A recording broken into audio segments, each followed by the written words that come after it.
Hey everyone, welcome to The Explainer. If you're a focused learner trying to figure out how institutional money actually moves the markets, well, you're in exactly the right place. And hey, no finance degree required here. Today, we're going to break down a super powerful, but honestly kind of misunderstood concept called the change in state of delivery, or CISD for short. We're going to cut right through the complex jargon and give you a really simple, actionable way to spot those crucial shifts in institutional order flow. Let's get into it. Okay, let's dive right into this. If you're new to trading, or honestly, even if you've been at it a while, you know the absolute frustration of a chaotic chart. You enter a trade on what looks like a great breakout, only to have the market instantly reverse and, boom, hit your stop loss. Fun fact, this exact trap is literally where the vast majority of retail traders lose their capital. Why? Because you're trading the noise. So today, our core mission is to help you filter out that chaos and find the true algorithmic market signal. So here's our roadmap for this explainer. We'll be looking at 1. The trap of market noise.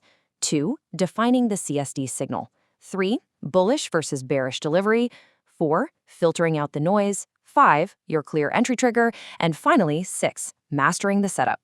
All right, section 1. The trap of market noise. Filtering out the chaos. First things first, we have to realize that the market isn't just random, right? It's highly algorithmic, and it's specifically designed to generate liquidity. And one of the main ways it pulls this off is through what we call stop hunts. Basically, the market will deliberately sweep above key highs or below key lows just to trigger the stop-loss orders of retail traders. To the untrained eye, a sudden spike looks exactly like a breakout, tricking people into entering way too early, only for the price to violently reverse once that liquidity is grabbed. What's really interesting about this is that there is a strict, almost binary rule for reading these charts. When you look at a candlestick, those wicks, the thin lines at the top and bottom, they're just temporary price discovery. Think of them as shadows. They are pure noise, just representing those liquidity grabs we just talked about. The candle bodies, however, that's where the magic happens. Bodies represent true institutional commitment. Basically, a wick is a trap, but a strong body is a real footprint. Moving on to section 2. Defining the CISD signal, spotting the shift. Okay, so CISD stands for change in state of delivery. In the simplest terms possible, the market is always delivering price to one side. It's either hunting for buy-side liquidity above or sell-side liquidity below, which, remember, are just pools of resting stop-loss orders. The CISD is that exact inflection point where the algorithm completely abandons one side and aggressively transitions to the other. It's the footprint that tells us, hey, the market's objective has just flipped. Now, this actually builds into a complete reversal sequence that plays out in 3 distinct steps.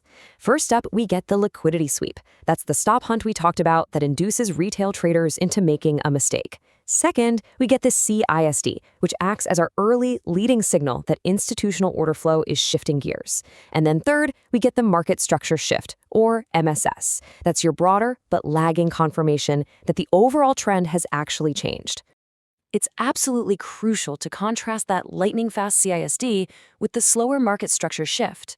See, an MSS requires the price to physically break a major swing high or low. It's kind of like a tortoise. Very safe, sure, but it's late to the party. CISD, on the other hand, is the lightning strike. It gets you in much earlier and with way tighter risk. But to catch it, you really have to track the precise opening prices of the previous delivery legs. Which brings us to section 3, bullish versus bearish delivery direction. And this brilliantly illustrates the actual mechanics of it all. For a bullish CISD, we're looking for a candle body to close above the opening price of the previous bearish delivery leg. That action completely invalidates the sell-side delivery and tells us without a doubt that institutional buying has begun. Now, for a bearish CISD, it's the exact opposite. Right? A candle body must close below the opening price of the prior bullish delivery leg, which invalidates the buy side and signals that institutional selling is now underway. This whole concept is captured perfectly by this idea. CISD describes what the market is doing at the present, not what has already been confirmed. Because CISD measures real-time shifts in momentum, rather than waiting around for lagging structural changes to play out, it gives you a massive, actionable edge over the rest of the crowd, who are just sitting there waiting for traditional breakouts. All right, section 4, filtering out the noise, validating the signal. To make sure your CISD is valid, you've got to use a really strict checklist. First off, ignore all wicks. If the body doesn't actually close past that opening price, it is a trap. Next, the move requires strong displacement. We're talking big, aggressive, fast-moving candles. Third, that aggressive move absolutely must leave behind a visible gap in price, commonly known as a fair value gap. And finally, it has to happen immediately following a lower timeframe liquidity sweep. If these specific conditions aren't met, honestly, just stay out of the trade. Now, to further filter out all that market noise, institutional traders rely on a very specific mathematical threshold, the 50% rule. This is the 50% midpoint rule, and it's absolutely vital.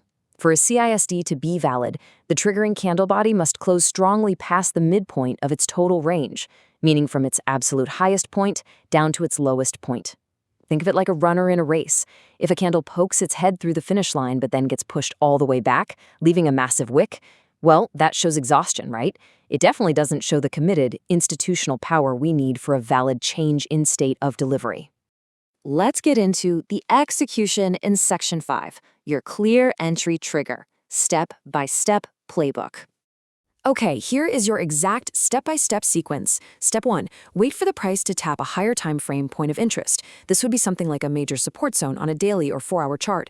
And remember, never pre-position before this happens. Step 2, drop down to a 1-minute or 5-minute lower time frame chart and carefully watch for that liquidity sweep we discussed. Step 3, wait for the CISD candle to give you a clean body close confirmation.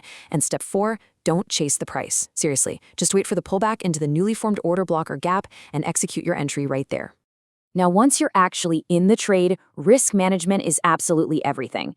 A super common beginner mistake is placing the stop loss exactly on the CSND candle itself. If you do that, you're just going to get tagged out by normal market volatility. Instead, you need to place your stop loss beyond the extreme of the initial liquidity sweep and make sure to add a small ATR-based buffer just to give the trade some room to breathe.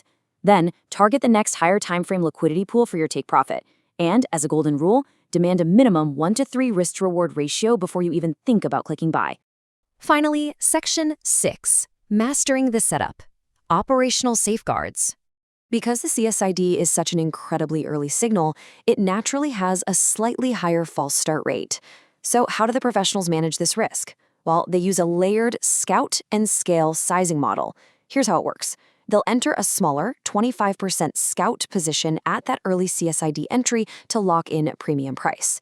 Then, when the market safely continues and actually prints that lagging market structure shift, they scale in with the remaining 75%. It's a brilliant way to protect your capital while still maximizing your trade location. To wrap up the strategy, you need strict operational rules. First, limit yourself to a maximum of 2 trades per day. This is going to completely kill any urge to do emotional revenge trading. Next, only execute these setups during high volume periods. Specifically, we're talking about the London or New York Opens. Trying to trade a CSD in the dead, low-volume Asian session is just a recipe for failure. And I'm going to say it one more time because it's that important. Never, ever take a lower timeframe CSD without the context of a higher timeframe zone. So I want to leave you with this final thought. The next time you're looking at a chaotic chart and the market violently sweeps a low, what are you going to do? Are you going to jump in early and get trapped in the noise of all those wicks? Or will you be patient, look past the chaos, and wait for the precise, undeniable institutional footprints of a change in state of delivery? Ultimately, the choice between trading the noise and trading the signal is entirely up to you.